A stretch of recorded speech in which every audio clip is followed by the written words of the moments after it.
I hope you noticed that I am bringing a green folder with me.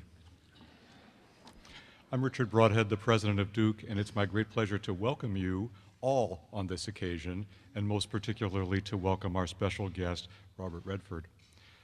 I was on this platform not 2 hours ago speaking to about 1,000 alumni of the 4,000 who are here for their reunions. And when I spoke to them, of course, I wanted to tell them not just what the news was, but what Duke University aspires to be. And at bottom, that is, a force of good in the world, a place that tries to bring together all the forms of human knowledge and find ways to apply them to complex real-world problems, and a place that trains the younger generation to be good stewards and problem solvers for the life of their time. The Nicholas School of the Environment, the host of this event, has such a central place at Duke because it has everything to do with these ambitions. Environmental study at Duke is virtually as old as Duke itself, but the Nicholas School is a relatively new creation. Since its birth in 1991, the Nicholas School has become a world leader, a world-renowned hub of interdisciplinary collaboration, drawing input from all the corners of Duke in science, policy, law, business, medicine, engineering, even divinity, and building the knowledge and the connectivity and the human capital that we need to address our most profound environmental challenges. Dean Bill Chamides, whose own career has spanned the world of the academy and the world of policy and real-world problem solving, is a fantastic leader of the Nicholas School charge. Today we celebrate Duke's interdisciplinary environmental commitments by helping the Nicholas School celebrate a major proponent of those commitments. Robert Redford is here and is about to receive the inaugural LEAF Award given by the Nicholas School. But before they give him that prize, I thought I would give him a little present of my own. Among the honors a university can bestow, none has greater dignity or symbolic weight than that of an honorary degree. Honorary degrees are given very rarely, and they're given not for an occasional event, but on the basis of a lifetime of achievement and accomplishment of a truly superlative sort. We give such awards to honor recipients, but we give them even more to hold the recipients up as models, as inspiring examples of what individuals can accomplish with their talents in the world. I would now ask Trustee Emeritus Truman Siemens to present the candidate.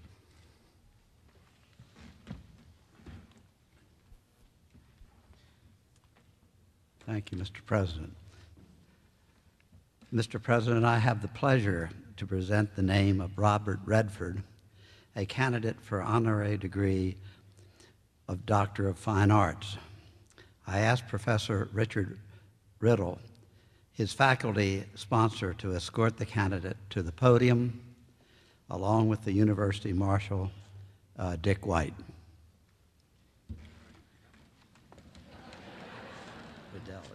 That's okay.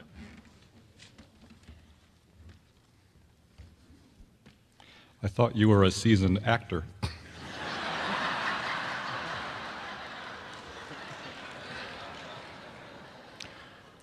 Robert Redford once told an interviewer that his first ambition was to be a painter and live in Europe. I'm sure that movie lovers everywhere will thank him for not sticking to his original plan, but we're all grateful that his plan did always revolve around the arts. Born and raised in Santa Monica, California, Robert Redford fled the comfort of the West Coast for Colorado and then Europe before landing in New York City. There he discovered his talent for acting and made a name for himself on stage and television before finally making it onto the big screen, after which, as they say, the rest was history. Without question, Robert Redford is one of the most gifted and memorable actors of his generation. We all know him from his appearances in Butch Cassidy and the Sundance Kid, or The Sting, or The Great Gatsby, or All the President's Men, or Out of Africa. But he then did what not every actor has done, which is to go on the other side of the camera and become an equally powerful director, giving us classics like Ordinary People, The River Runs Through It, Quiz Show, and others. Then he did what not even, now the set's getting smaller and smaller, great actors, great actor-directors. Then he did what I don't think a single other person has done, which is to use your vision and power as an artist to help create a community for filmmakers, writers, and artists that would protect and advance the idea of independence, of the independent filmmaker, the independent spirit itself. This gave rise to the Sundance Festival, and I believe it could be said that you not only have helped launch the careers or protect the careers of many independent artists, but have really helped give currency and value to the idea of the independent itself, as we now use indie as such a common word. His accomplishments away from the world of film have been equally impressive. As you know, for the past 4 decades, Robert Redford has been a tireless and effective champion for the environment. Time magazine once observed that as he becomes more successful, he used more and more of his gifts to fight for his causes. He donated money, he shared the limelight, he made documentaries, he gave land, and a famous person's most precious resource, he gave his time. Today, with appreciation for your contribution to the arts, including the championing of independence and creative risk-taking, by the authority vested in me, I hereby confer upon you, Robert Redford, the degree of Doctor of Fine Arts. That was fun.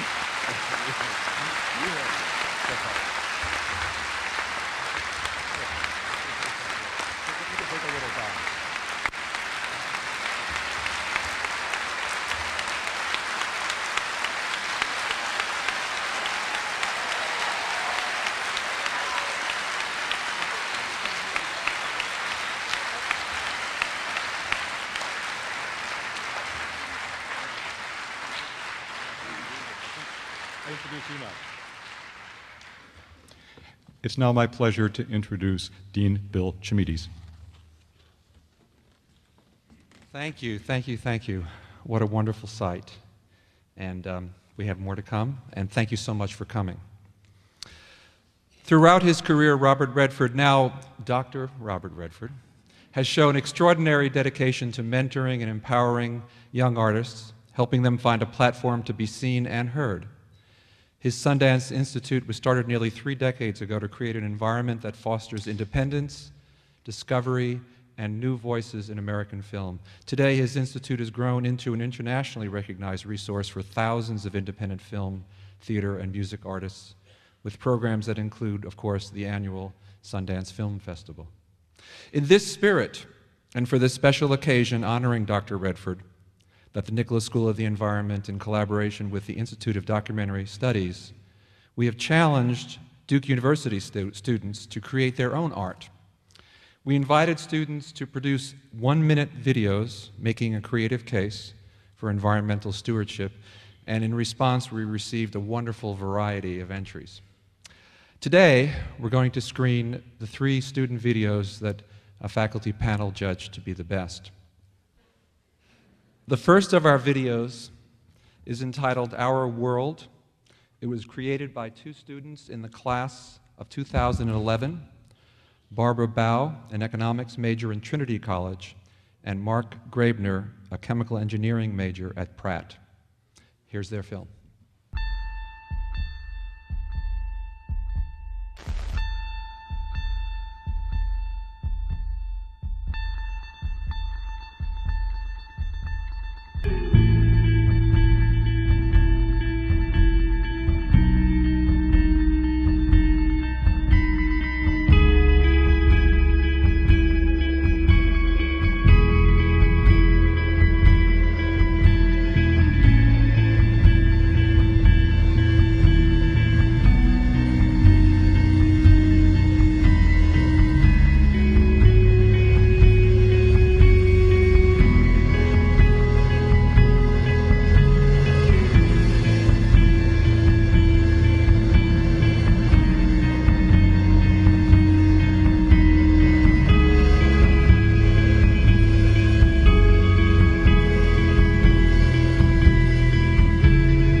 The second video is entitled Poor Can. It was created by Sheng Gao and Sheng Ho Yu. both economics majors in the class of 2009.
The third video is entitled Tipping Toward the Divine, created by Melanie Plagueman, who is in the Trinity College class of 2011.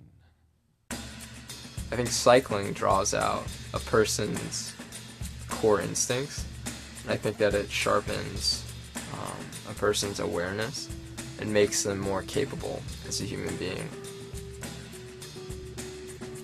I mean, when you're killing yourself on a bike, you get to somewhere higher, I think, and just like, oh yeah, you know, I'm a human being, so I'm going to use these resources and just get from A to B and not worry about what else is going on with them. You're basically tipping the balance between being godly and being dirt at the same time. There's a lot of room for creation there. The interplay between feeling divine and feeling like dirt gives you, it gives you a sense of awareness that, you have to be responsible and respectful of the world in which you live. Let me just ask if the students who created the videos, if they could stand so we can applaud you one more time.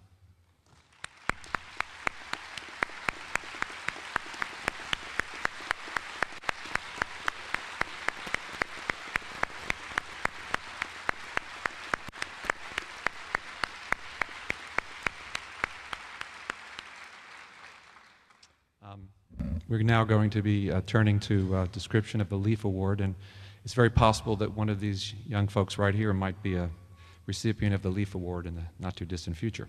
So let me introduce Cindy Horn to you. She is a member of the Nicholas School of the Environment's Board of Visitors and one of the people who has helped make the Duke Leaf Award and this very special occasion possible.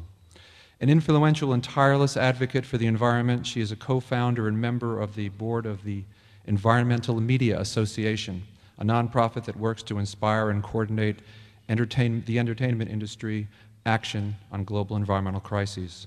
She is also a member of the Board of Trustees of Dr. Redford's Sundance Institute. Cindy.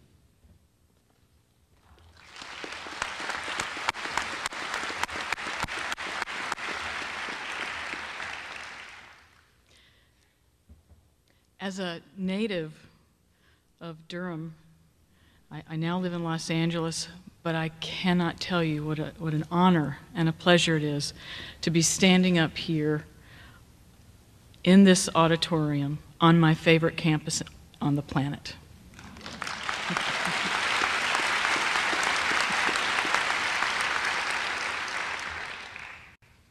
Thank you, Bill. Thank you very much. As a friend and supporter of both Duke Nicholas's School of the Environment and now Dr. Robert Redford's and his Sundance Institute, I am personally thrilled by this opportunity for two first-class acts to come together. First, I guess I should tell you a little bit about why I decided to be a part of the Nicholas School. There are really a lot of reasons, but one has been referred to a time or two already by the president and others, and it's because of the school's aggressively interdisciplinary approach toward understanding and addressing major issues facing our environment. Under the leadership, and I'll say the brilliant leadership of Dean Bill Shemides, the school is taking major steps forward in its mission to create knowledge and leaders of consequence for a sustainable future. And I love that phrase, knowledge and leaders of consequence. And that came from Bill, too. Brilliant man.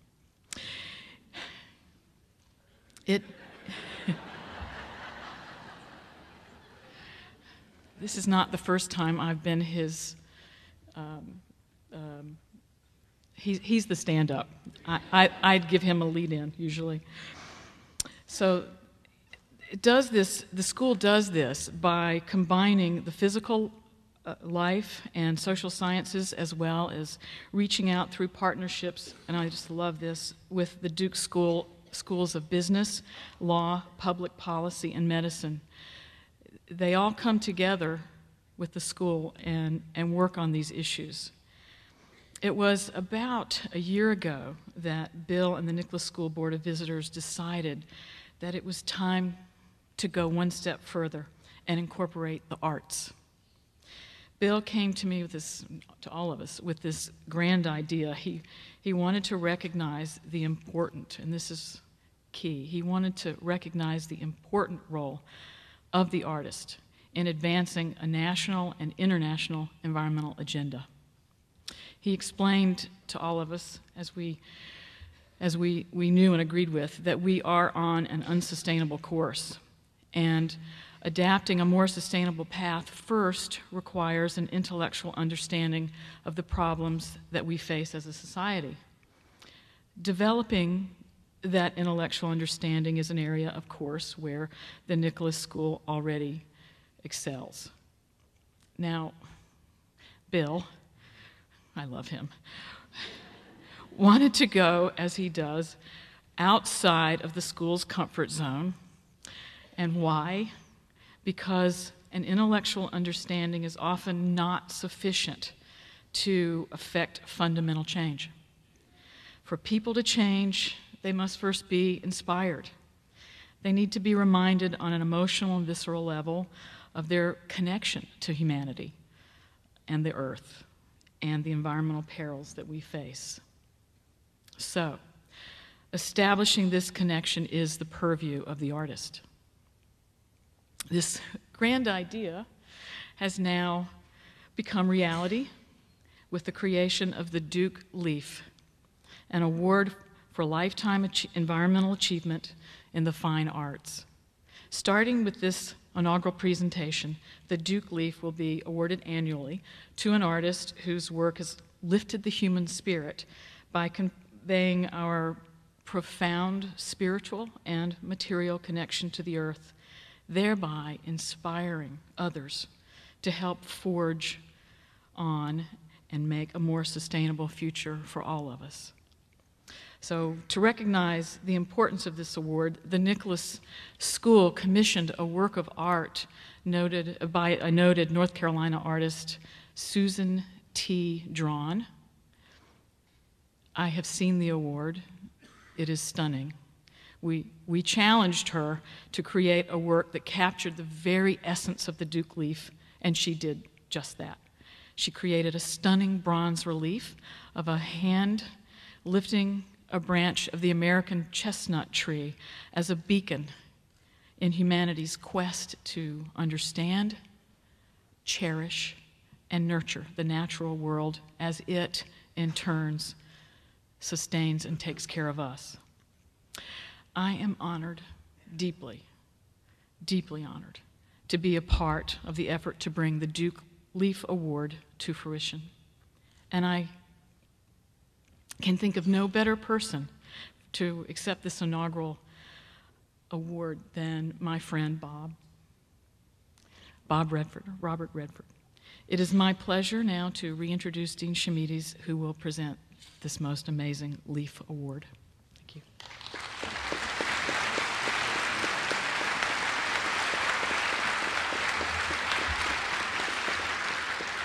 Thank you, Cindy. I should say that we are really fortunate to have friends like Cindy and so many others, and I am very, very grateful for that. Even if you did embarrass me a little. But in a short but remarkable novel by Daniel Quinn that reached cult status in the late 80s and 90s, early 90s, a disillusioned child of the 60s comes across an ad in the Personals. Teacher seeks pupil, must have an earnest desire to save the world, apply in person.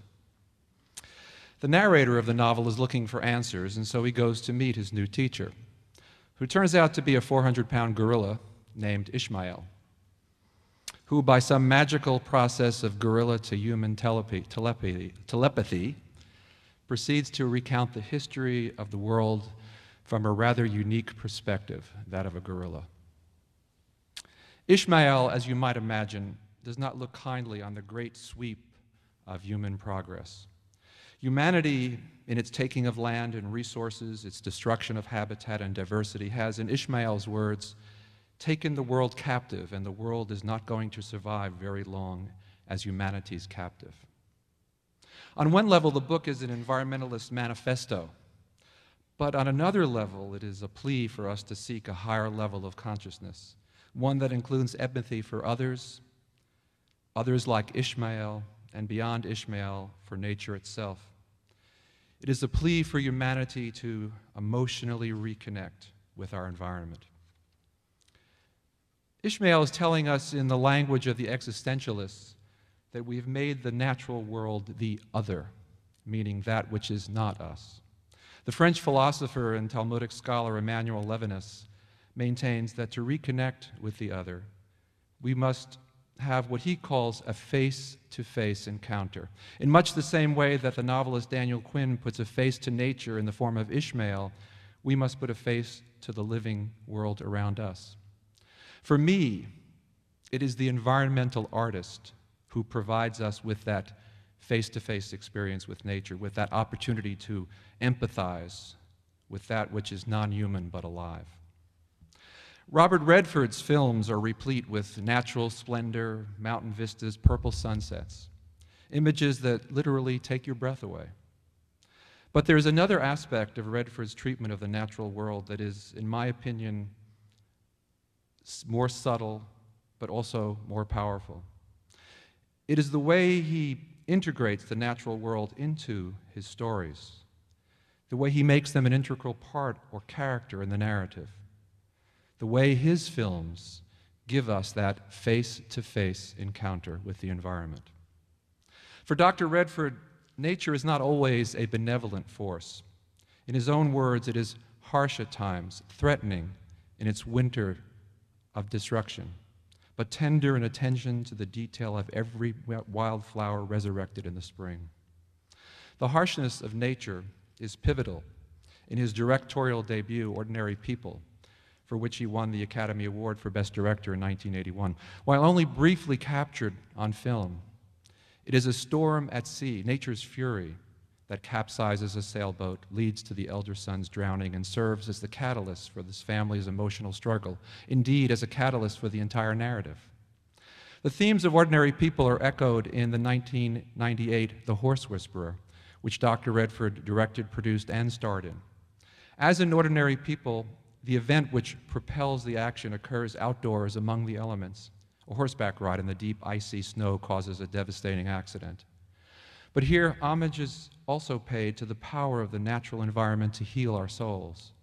Often, through Dr. Redford's unique lens, the human characters are dwarfed by the scale and beauty of Montana's landscape, marking the passage of time and the bonds that gradually grow between mother and daughter, the title character, and the horse.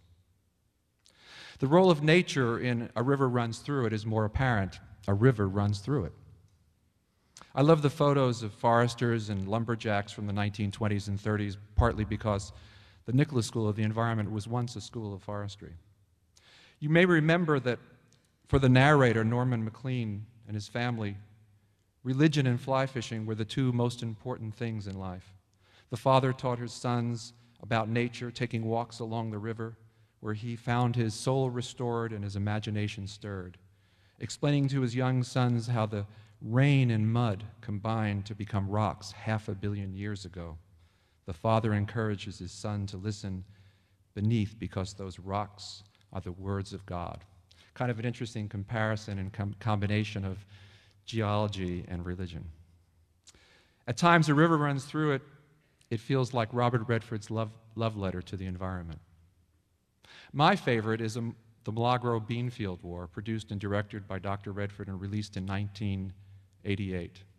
Despite his 20-year-old heritage, the subject of the film, a clash over water rights between land developers and Hispanic villagers in the remote mountains of northern New Mexico, is remarkably germane to our own times. But despite its serious subject, the film is a delightful comedy full of mystical and magical elements. And while the movie is about a war, it's a milagro, a miraculous war, one where barely a shot is fired. Instead of a horse, a pig is the animal of interest in this movie, crashing through the town oblivious to the human drama unfolding around it, and even precipitating the one gunfight of the movie. The play, The Wind, plays a most memorable role as a puck-like presence that dances with the characters in whimsical dust devils and even delivers the newspaper when the developers try to cover up important information. As an environmentalist, one of the things that drew Dr. Redford to this project was the chance, quote, to work with the land as a character. Being familiar with that area of the country, Dr. Redford knew that for the people who live there, the land is both powerful and magical, and he uses the wind and the water to further the magical realism, introducing the audience to a culture that believes in the presence of ghosts and angels. The movies I've just mentioned are but a few of the more than 80 movies that Robert Redford has acted in, directed, and produced over an impressive career. But Dr. Redford has done even more as a strong and steadfast voice on behalf of the environment. Over the past 4 decades, he has used his artistic talent and resources to produce more than 2 dozen films and TV projects, including the 1980 Oscar-nominated The Solar Film, an entertaining short film about our dependence on fossil fuels and the benefits of solar energy. And by the way, you can download that on the internet for free. Named by Time magazine as a hero of the environment in 2007, Dr. Redford has lobbied Congress on behalf of the environment and the arts, advocating for renewable energy, the Clean Air and Clean Water Acts, the preservation of the Arctic National Wildlife Refuge and other wilderness lands, and advocating against global warming. And as President Broadhead mentioned, he founded the Sundance Institute. For Robert Redford, and I quote, "Nature and creativity obey the same laws to the same end, life." For directing us toward that fundamental truth, for his unique and central role as an artist, for his moving portrayal of the natural world as an integral character in his films, and for his strong and effective environmental advocacy, we are pleased to honor Robert Redford as the inaugural recipient of the Duke Leaf, an award for lifetime environmental achievement in the fine arts. Ladies and gentlemen, I give you the 2009 recipient of the Duke Leaf.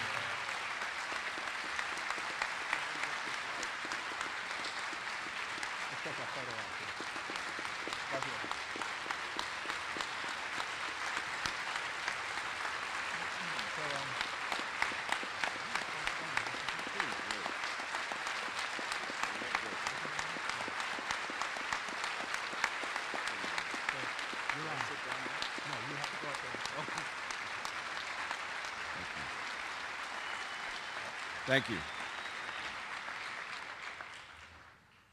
Thank you. I wasn't sure today what was expected of me.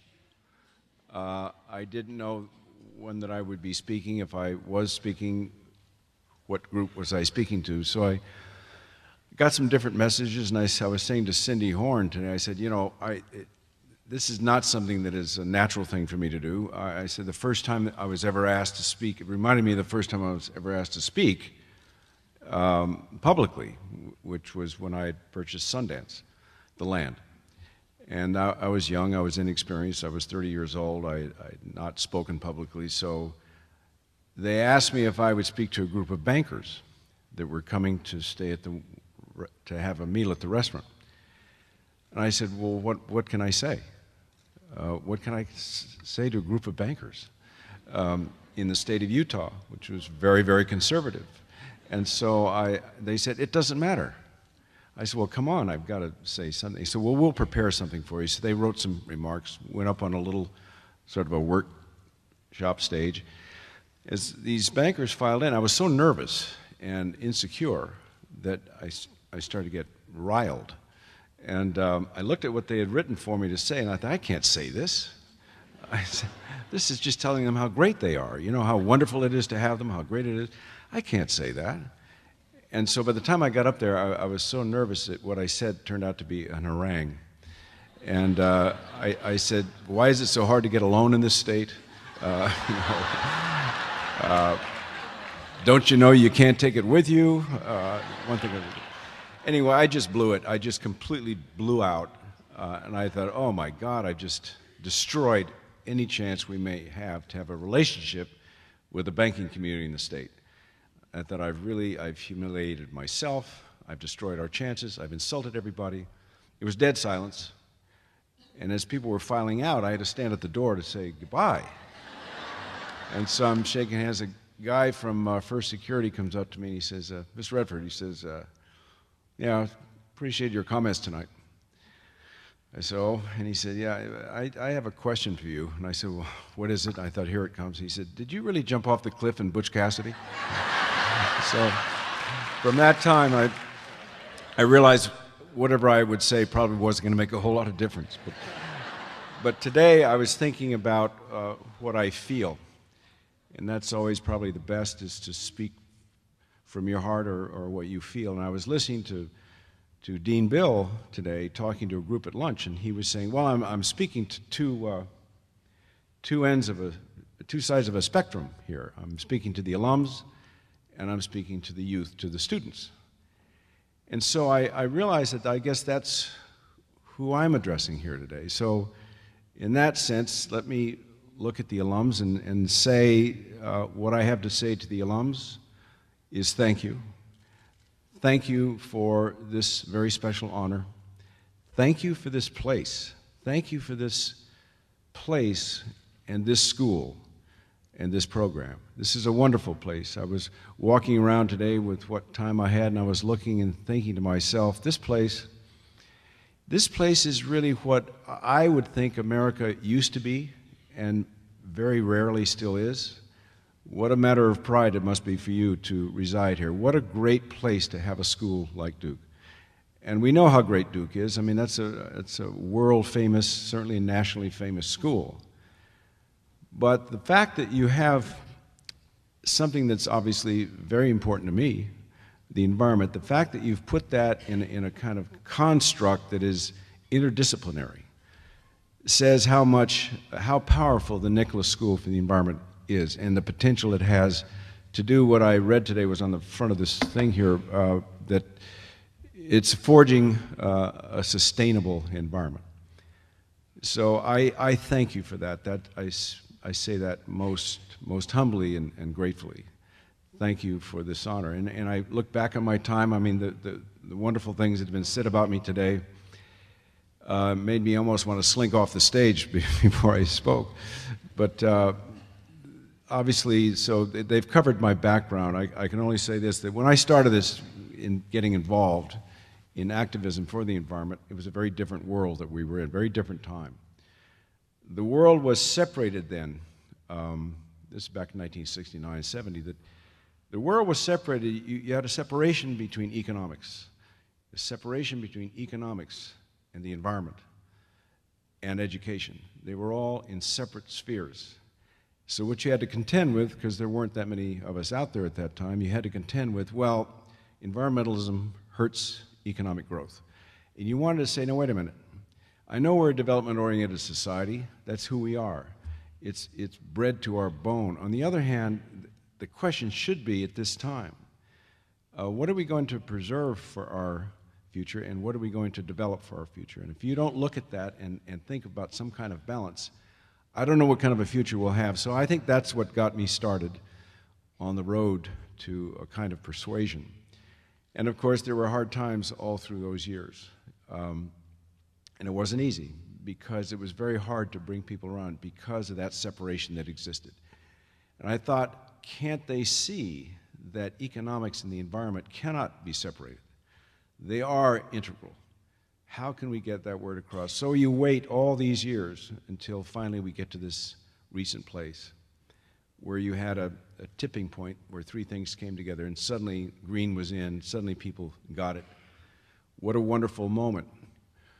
Which I guess brings me to the next part, which is the young people, the students, the other side of the spectrum.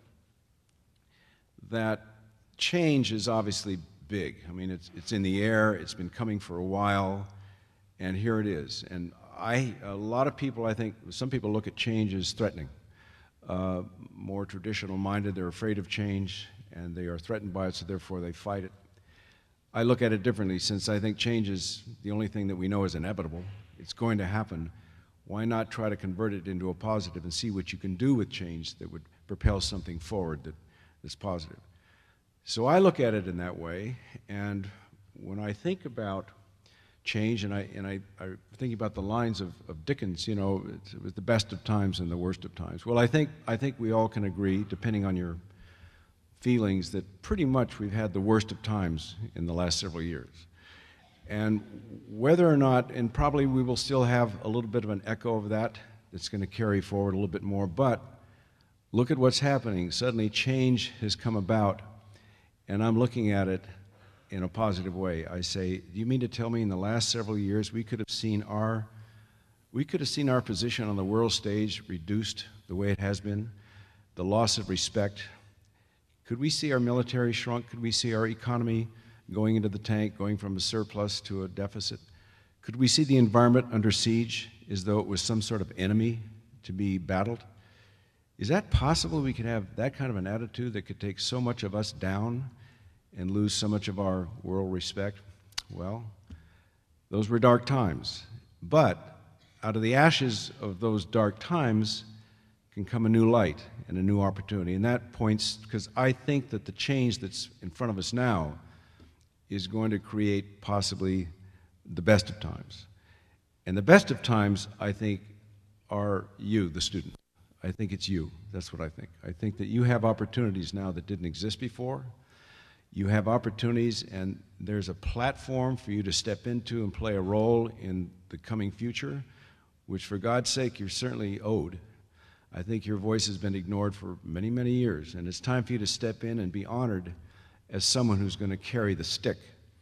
And I think you can, I think you will, because you have courage, and you're enterprising, and you have energy. That really excites me. So I would close by saying that I see this as a positive time with positive new opportunities.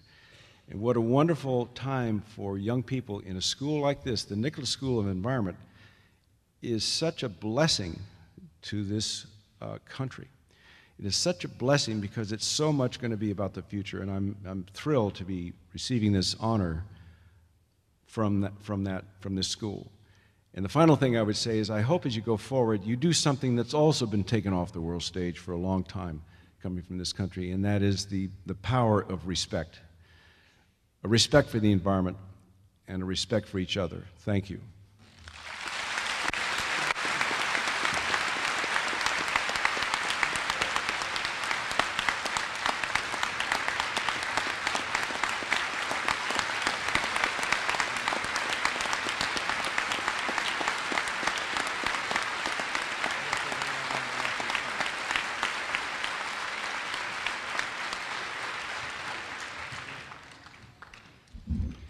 I have one final word to Robert Redford, and then one final word to you.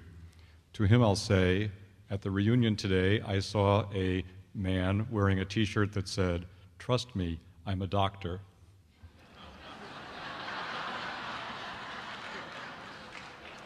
I'll try to find one for you to go with your award. And I just close by quoting, in the last 12 months I learned a line that is said to have been from Einstein, but I can't find any source for it in Einstein. I learned it from a person named Bernard Amadei, the founder of Engineers Without Borders. Maybe you know this quote. The significant problems that we face cannot be solved at the same level of thinking we were at when we created them. If you stop and think about that, you realize that the problems we're talking about require more than a good heart. They also really require the powers of focused and disciplined intelligence. And in such a situation, the work of the faculty and students of the Nicholas School, the ongoing work of the alumni of the Nicholas School, and the work of those who train our emotional and visual intelligence, like Robert Redford, become more important than ever. Thanks for being with us. Class dismissed.